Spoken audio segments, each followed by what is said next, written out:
If you're anything like me, which if you're watching this video, then statistically you probably are, then you'll have grown up on a diet of anime, sci-fi, video games and the like. So when a game comes out that is made by people who've grown up on a diet of anime, sci-fi, video games and the like, for people who have grown up on a diet of anime, sci-fi, video games and the like, then there's a chance that you might want to buy it. That game is called, rather improbably, Galak-Z the Dimensional.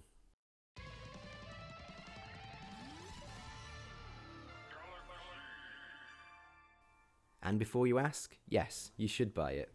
That is, you should buy it for reasons other than the fact that it's a set of keys to your childhood and teenage years that are being dangled in front of you like the weird cat-baby hybrid that you are. Beyond its retro aesthetic and style, which it has bags of, it's actually just a fantastic game, and more than a lazy homage. It's an effusive epistle that's being shot towards the heart of the waning sun of your youth in the form of a Macross missile massacre.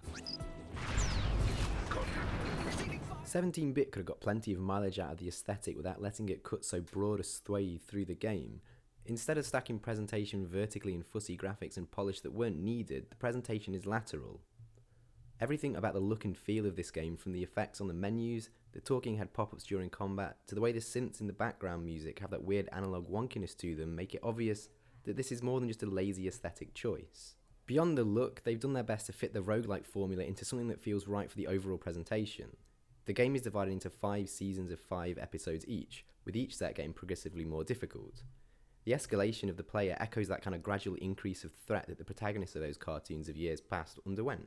And people have had issues with this bizarre and subtly different format for the game, and it certainly takes some getting used to. Having all of your abilities wiped on death is par for the course in a roguelike, but having to start again on a season that's tougher than the previous one with no abilities, it often feels glaringly difficult. But just like the stereotypical maverick pilot, you do get better at the core skills the longer you play.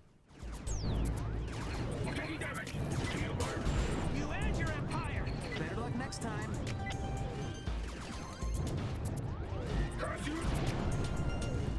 In roguelikes, you frequently find yourself gambling on item drops or having enough money to purchase randomly generated shop items, and that's all here. But in Galak-Z you find that your own skills increase to a point where you can manage threat better, you can control your ship better, and with more finesse, and items frequently just add options and different approaches rather than being a flat stat upgrade. And all of this may make it sound like Galak-Z is kinda easy, and it isn't, because it's hard. The ship that you control is a twitchy, fragile little trickster in a game full of fast, hard-hitting and aggressive enemies, and you're also playing in hostile environments. Beyond Bloodborne, I haven't played many of the games that have really nailed that knife-edge feeling of twitch combat. Success can flick over to disaster in an instant, and it can feel unfair, but it's ultimately fitting. The shield and the health systems work perfectly in sync with each other. The former acts as a buffer that allows you to absorb a hit or two before you take permanent hull damage, which is only repairable through pickups or purchase. And that dovetails neatly into the whole risk-reward system, where you can throw yourself into precarious situations where you gamble your skill against the time it takes for your shield to regenerate. And unlike the way many other roguelikes stack utility on your kind of useless base character, you have plenty of utility in your ship's basic functions in Galak-Z. You can strafe with it, boost with it, you can weave between projectiles, you can duke over attacks whilst laying down a stream of your own fire, and you can mix that in with last-ditch missile swarms that allow you to send ships spiraling out of control, and you can even turn into a mech, and then you can grapple your enemies to throw them away, use an overpowered laser sword and the reflective shield. It gives you so many avenues to approach different situations, and it lets you play out any kind of crazy last-ditch action sequences that litter all of those shows that the game so giddily apes. Yes! Damn raiders!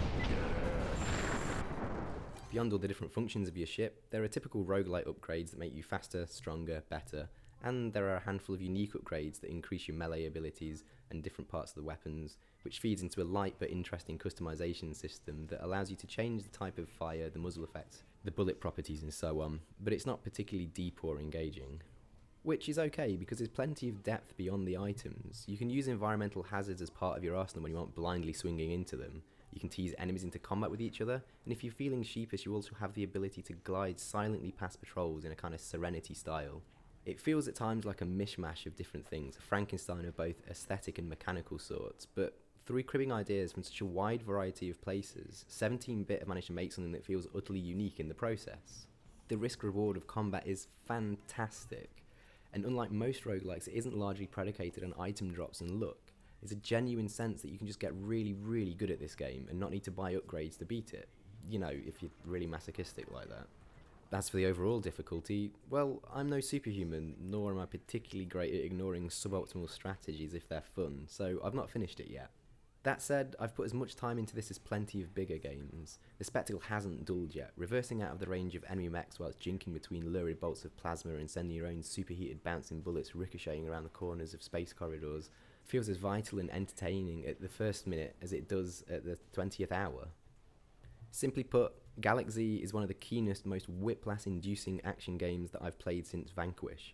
It's a consummate packaging of nostalgia and mechanical prowess, with a love letter aesthetic that's backed up by great design decisions, a fantastic soundtrack, and a dazzling amount of aplomb.